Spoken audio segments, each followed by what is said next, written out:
Hey everyone. So we are now today looking at Fantastic Four Volume 3. This is the classic era. We get Sue Storm here. And just so you guys see this, so here's Volume 2.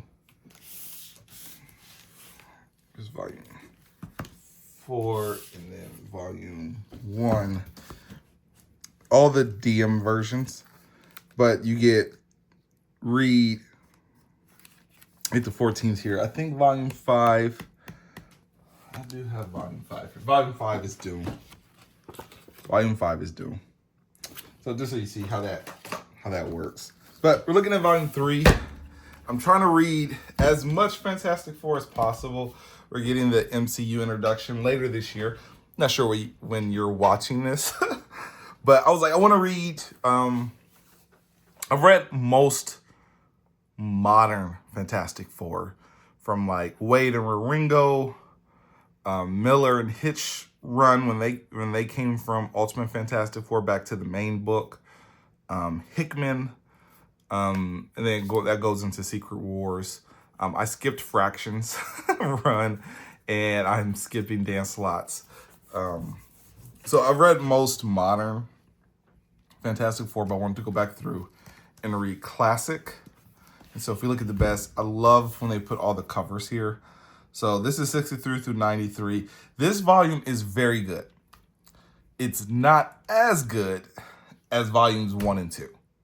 So I do want to just say volumes 1 and 2 are better, but we still get a lot to appreciate here. I think we get the introduction of the Kree here. So if you think the Skrulls came back in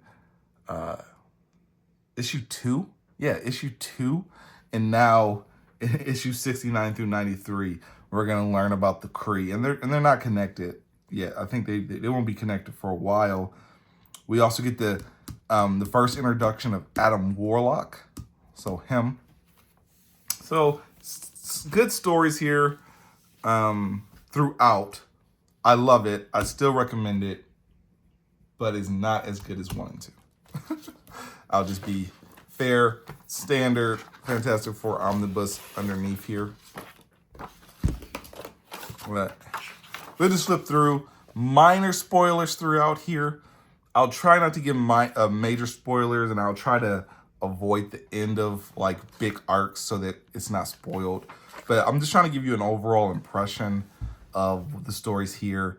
I think we get Negative Zone in this as well, but we get,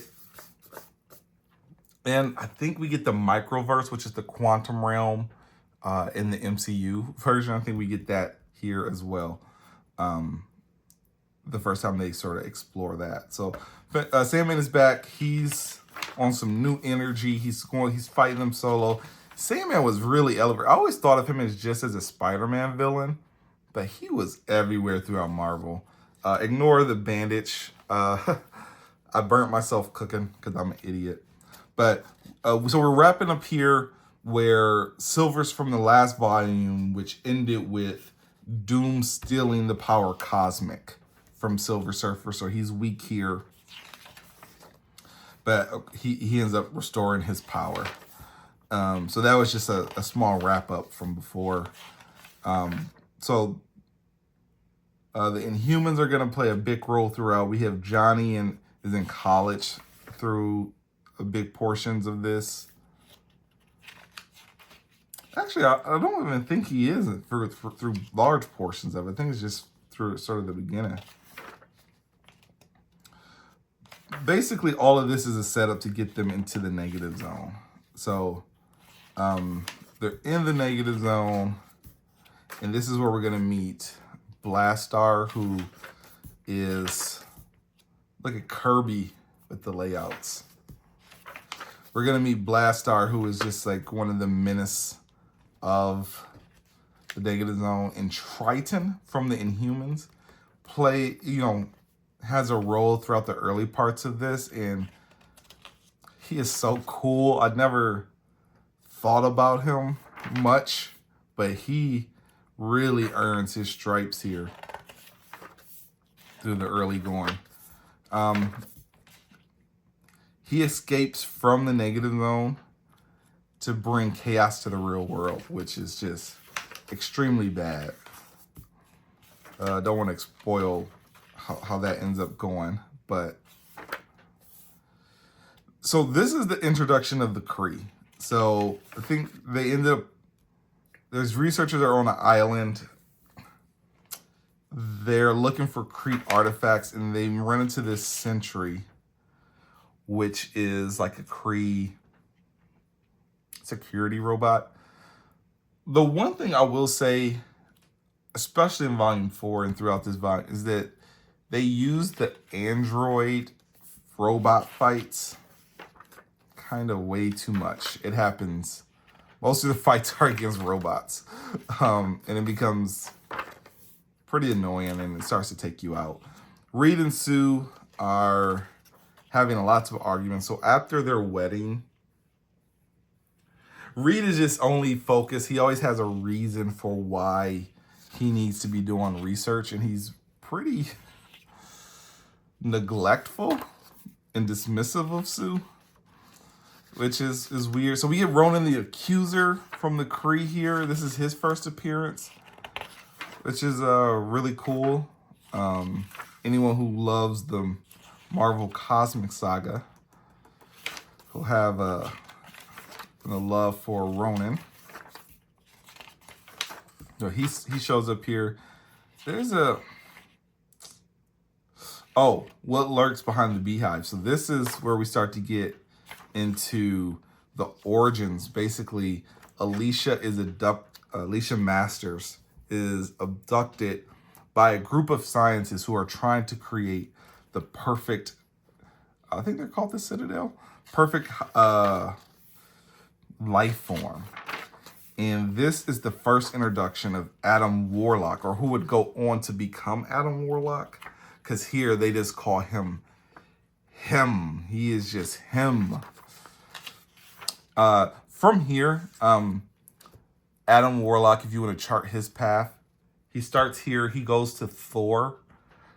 And then I think he gets his own series where he meets the High Evolutionary. He gets named. He goes to Counter Earth and such. This is a annual number 5. So the Black Panther and the Inhumans join up to who are they fighting? They're fighting this guy who ends up being from this guy who ends up being from the microverse or the quantum realm. So that's interesting. Always love the Black Panther. I always love the Inhumans. You get some pinups of all the different characters. And then we get an adventure with Silver Surfer. Silver Surfer is going to appear throughout this a few times.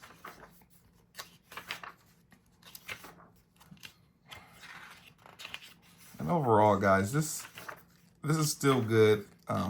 Not as peak. So here, I forgot who.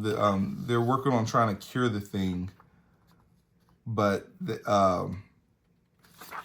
a villain sort of impersonates a scientist helping Reed to set Ben and make him evil, basically, or sort of lose his mind. So now they have to take on Ben Grimm. Like I said, that in my last Volume 2, that first happened in Volume 2, but it actually happens a few times. This is like a big drag out fight.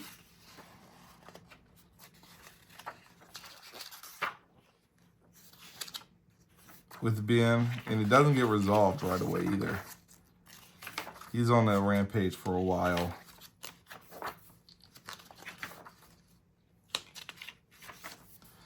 More killer robots.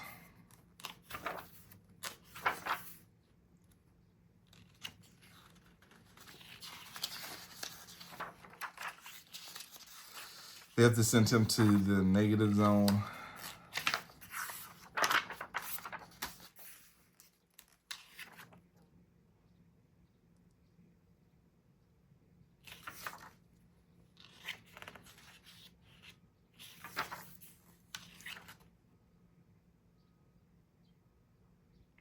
So now the Silver Surfer has been trapped on Earth for a while. And he is deeply displeased with the Earth. Humans are violent. They backstab, they lie, they're polluting the Earth, they're destroying the environment. And so Silver Surfer has had enough. And his plan is, I'm going to become the threat to the planet. And by me being an external threat, it's going to force all of the Earth's countries to start to stop war and work together and to go against him. And it's kind of like the plot of Watchmen. It was like create a alien external threat. So, the nations didn't nuke each other. But so now this is the Fantastic Four going against the Silver Surfer, because Silver Surfer is just going ballistic. He's causing tidal waves and lifting up the pyramids. And so they have to fight this surfer. This one is kind of a fill-in issue where they're kind of tangling up with Daredevil, Thor, and Spider-Man because they're convinced that they're robots. It's okay. Until Galactus returns. We get the return of Galactus. He comes back to Earth because he is looking for the Silver Surfer. He needs him to come back and give him food. He must be found. So it's basically Galactus is starving because without his herald, it's too slow and long of a process to find other worlds to eat. So he's threatening to eat the Earth unless the Silver Surfer comes back, but the Silver Surfer is hiding from him. He shrinks down to the microverse or subatomica, which is a portion of the microverse. Again, the quantum realm. It's just a section of the quantum realm. And so the Fantastic Four have to go back down there to retrieve him and convince the Surfer to figure out how we're going to deal with Galactus before he eats the Earth. We get The Thing No More. I think this is... Again, Ben continues to be oppressed about being the Thing. Reed permanently and finally, in issue 78, cures the Thing. He finds the cure, but it's a one-time thing. So he's like, hey, you are now Ben Grimm. I cannot take you back. This is we can't do this again. Unfortunately, the team is, set upon by the Wizard, who has an upgrade. And in that, Ben feels powerless because now a villain has attacked and he wasn't able to help his team out because he's just a regular person. And so he's like feeling down in the dumps about my abilities. And I think this is when he goes to dinner with Alicia Masters. And because he's like, I can finally be with Alicia. I'm a human being. I'm not the disgusting thing. And Alicia doesn't like him that much. Alicia doesn't like him like this. She only likes the Thing. And then they're attacked. And so he feels helpless, and his girlfriend actually is not attracted to him. He makes the choice to become the Thing again and go back to it. This is a filler. Not that interesting. Oh, but here we have the first introduction of Annihilus, who will go on to do Annihilation. So this is where we meet him from the Negative Zone. That's a cool story to kind of meet him. the exquisite elemental. So this is where Sue gives birth to Franklin. So we get Franklin is born here, but now Sue is postpartum. She just had a baby. She can't go. That's the one thing. Throughout this, Sue Storm is very sidelined. Because she's pregnant, and then she needs to watch the baby. And so she's just, honestly, throughout this entire thing, she's barely here. So we need a new member. We need a fourth member of the Fantastic Four while she's out on maternity leave. And so we get Crystal is the first new member of the Fantastic Four. And she stays even when Sue does come back. So they become a 5-person team for quite a while. So I thought that was so interesting to see Crystal, somebody else, join up and wear the suit. They need to go back dealing with Inhumans, royalty issues. Lots of Inhumans plot lines here. This one is really good. The Doctor Doom stories are excellent. This is a great story. So this is when they actually go to Latveria.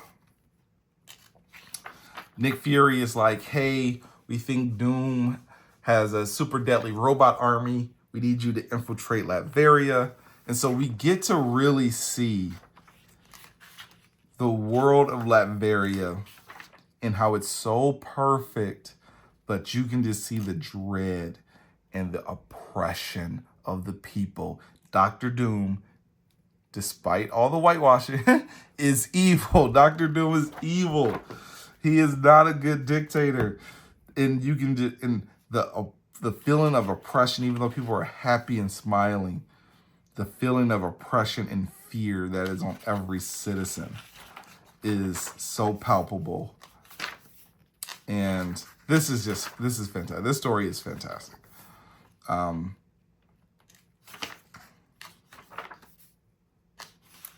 almost said how it ended, but that one's fantastic.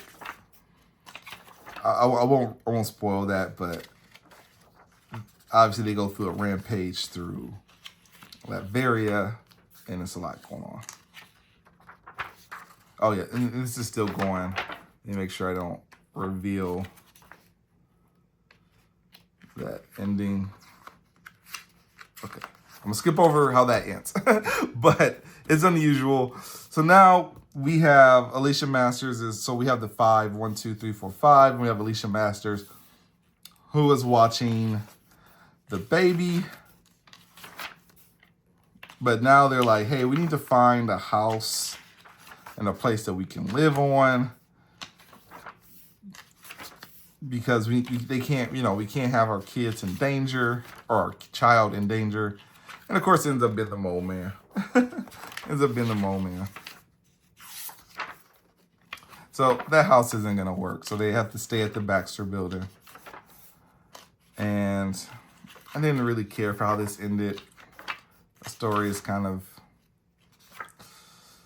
the Skrulls get involved with, I don't know, Trick and Ben. It's not interesting.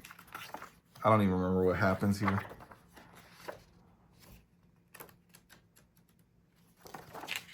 And then we end on not brand profiles of all the early Marvel people.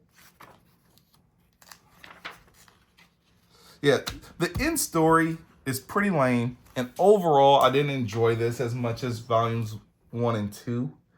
But it's still very good.